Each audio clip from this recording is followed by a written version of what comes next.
Today, the Parliamentary Budget Officer revealed that the carbon tax would erase $10 billion from Canada's economy by the year 2022.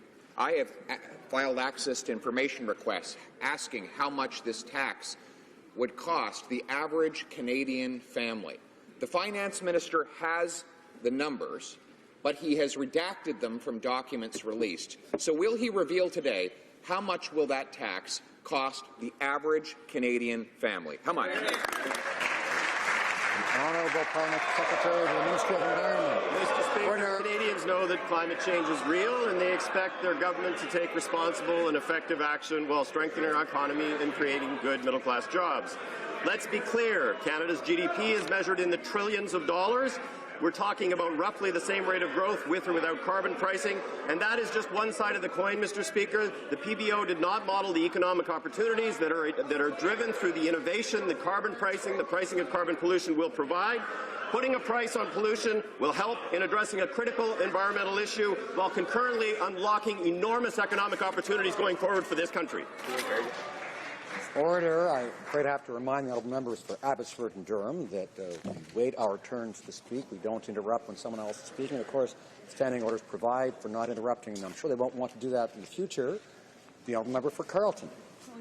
Well, Mr. Speaker, not only are they redacting the cost of the carbon tax, they're redacting the minister's ability to answer questions on the issue here in the House of Commons. I think most of us don't blame them for doing that, having seen some of his answers in the past. So, Mr. Speaker, the member across the way says that the PBO failed to calculate the wonderful opportunities that the carbon tax will bring to the economy. Well, the only opportunity that he found in his calculations is the loss of $10 billion of annual economic activity. So how much will that tax cost the average Canadian family? Honourable Parliamentary Secretary. Mr. Speaker, the memo that the honourable member refers to was something that was released months ago, was discussed previously in exchanges in this House, was actually prepared under the previous Conservative government, and clearly thus does not represent the approach to the pricing of carbon pollution that we have negotiated and developed with the provinces and territories. Carbon pricing works, Mr. Speaker. It creates a powerful but low-cost incentive to cut pollution, encouraging people and businesses to save money by reducing their energy use, and for investment in clean solutions that will help to create good middle-class jobs. Full member for Carleton.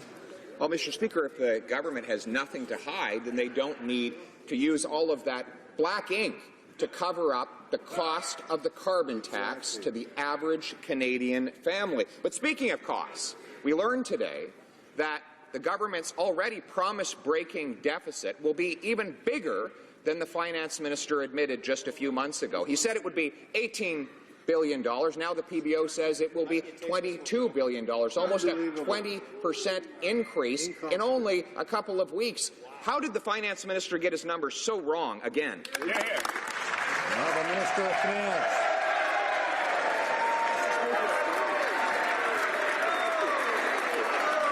There's really good news for Canadians, Mr. Speaker. The good news for Canadians is clear. There are more Canadians working, there has been better economic growth, and it's all been about the policies that we've put in place. What I can say is we put out our fiscal forecasts in our budget. We stand by those forecasts. It's important to listen to the Parliamentary Budget Officer, but in this case, what we're saying is the forecast we put out, the forecasts that show a declining level of debt to GDP over the 5-year term, the forecasts that show that we're able to be fiscally responsible while investing in Canadians and helping Canadian families. Those forecasts, we stand firmly behind them.